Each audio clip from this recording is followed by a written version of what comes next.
क्या ये सरकार संजीदा है पर्यावरण को लेकर? अंडमान निकोबार आइलैंड्स हो, अरावली हो, इस सरकार की नजर हमेशा शॉर्ट टर्म गेन्स पे रही है कि कितना निचोड़ के पैसा मिल सकता है, पहाड़ों को खत्म करके, जंगलों को खत्म करके, जमीन का दोहन करके, जल का दोहन करके।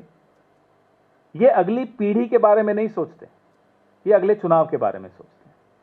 और अगले चुनाव में सबसे ज्यादा पैसा कहां से मिलने वाला है, या पिछले चुनाव में किससे सबसे ज्यादा पैसा लिया है, अब उसको रिटर्न में क्या दे सकते हैं। उसमें अरावली भी आ सकते हैं, उसमें अंडमान निकोबार आइलैंड्स के जंगल भी आ सकते हैं, उसमें सिंगरौली भी आ सकता है, उसमें आपके झारखंड, छत्तीसगढ़, ओडिशा यहाँ के जंगल भी आ सकते हैं, उसमें कश्मीर की इलीगल माइनिंग भी हो सकती है। वहां सब कुछ हो सकता है, क्योंकि अपने दोस्तों को लाभ पहुंचाना है। अरावली को लेकर जो भूपेंद्र यादव रोज नए झूठ आप सबके सामने पेश करते हैं, और हमारी पार्टी के नेता अशोक गहलोत जी हो, जयराम रमेश जी हो, रोज उन झूठों की हवा भी निकालते हैं। अभी 2 दिन पहले भूपेंद्र यादव कहते हैं, साहब आपके वक्त इलीगल माइनिंग होती थी।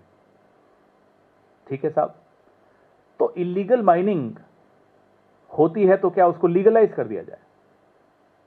रेप भी होते हैं तो क्या लीगलाइज कर दोगे? साहब 10 लाख दो, रेप कर सकते हो, 15 लाख दो, मर्डर कर सकते हो। क्या ऐसा होता है?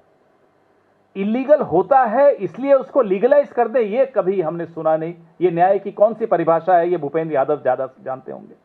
मुझे नहीं लगता वो हमारे राज्य के हैं, जीते होंगे वहां से। हमारे राज्य के होते तो इस तरह की सोच नहीं हो सकती।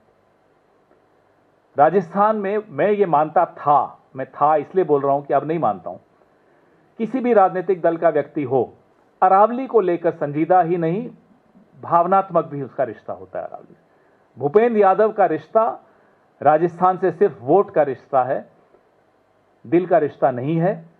अरावली पे जो उन्होंने स्टैंड लिया, इससे यह साबित हो जाता है कि ये सिर्फ यहां वोट लेकर सत्ता लेने आते हैं, उसके बाद यहीं जिस थाली में खाते हैं उसी में छेद भी करते हैं। यहीं के अरावली तबाह भी कर रहे हैं।